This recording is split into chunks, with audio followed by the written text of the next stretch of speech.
Two people can have almost the same injury and experience completely different levels of pain. One says it hurts, but I can manage it. The other says I can't live like this anymore. So how is that possible if the physical injury is similar?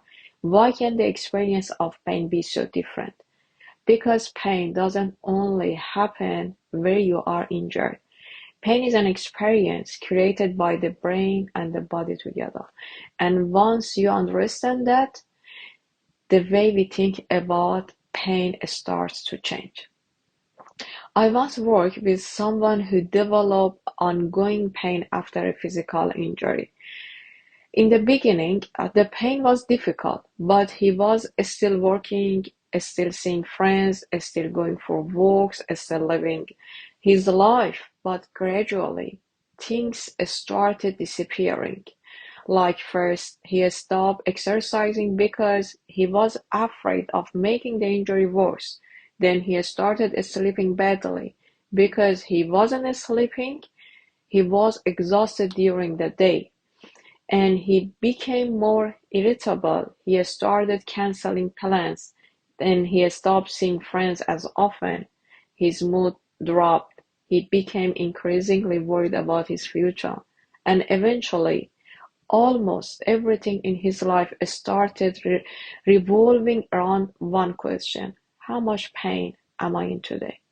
The pain hadn't just entered his body, it had started taking over his life. And this is something we often see: the persistent pain. Pain has a tendency to make your world smaller. You stop exercising, then maybe you stop working. You stop seeing friends. You stop doing things you enjoy.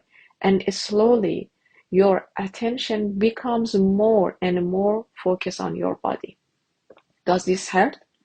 Is it getting worse? What if I never recover? And something important happens when the brain becomes increasingly worried about danger. The alarm system becomes more sensitive. Think about pain like a volume control. The physical condition may be part of the signal, but many things can influence the volume, like stress can turn it up, poor sleep can turn it up, fear can turn it up, depression can turn it up, constantly monitoring your body can turn it up, and previous experiences with pain can influence it too. But I want to be very clear about something. It doesn't mean your pain is imaginary. Your pain is real. It doesn't mean it's all in your head. No, it means that the pain is more complicated than simply measuring how much physical damage exists in the body. The brain, the body or emotions or attention and or environment all influence how pain is experienced. And this is where people can sometimes become trapped in a cycle. You have pain, so you become afraid of movement. You move less. Because you move less, you lose strength and confidence. You stop doing things you enjoy. Your sleep gets worse.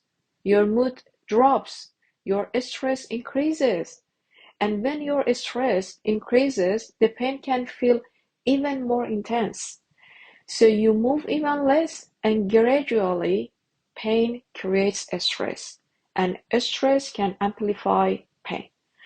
So psychological pain management isn't about telling someone just think positively. No, it's definitely not about saying your pain isn't real. It's about asking a different question. Instead of only asking, how do we make the pain disappear? Sometimes we also need to ask this question: how do we help this person get their life back? For the person I mentioned earlier, we didn't start by waiting for a completely pain-free day. No, we started small, like getting sleep in a better routine, learning ways to calm the body when the stress increased, with appropriate medical guidance, gradually becoming less afraid of safe movement, going for a short walk, seeing a friend again, returning to small activities that had once brought meaning to life. None of these things magically remove the physical problem, but something important began to change. His life started becoming bigger again, and when life became bigger, pain was no longer the only thing his brain had to pay attention to. This is also why depression and chronic pain can become, so closely connected. Imagine waking up every morning in pain. You can work the way you used to. You can exercise the way you used to. You don't see people as much. You don't sleep properly. And slowly, you start losing the things that once gave your life pleasure, connection, meaning. Of course, your mood can change, and when the low mood can make it even harder to move, connect, sleep, and cope with the pain. Again, a cycle develops. So, if you are living with persistent pain, I want you to remember something. Your pain is real, and appropriate medical assessment and treatment are important. But treating pain doesn't always mean working only on the painful part of the body. Sometimes we also need to work on sleep, stress, fear, mood, movement, and relationships, and gradually returning to life. Because sometimes recovery doesn't begin when the pain finally disappears. Sometimes recovery starts when your life starts becoming bigger than your pain. And maybe the goal isn't always I need to feel absolutely no pain before I start living again. Maybe sometimes the goal is how can I slowly start living again, even while my body is still healing. And that's a very different question. Until next time, take care of your mind and your heart.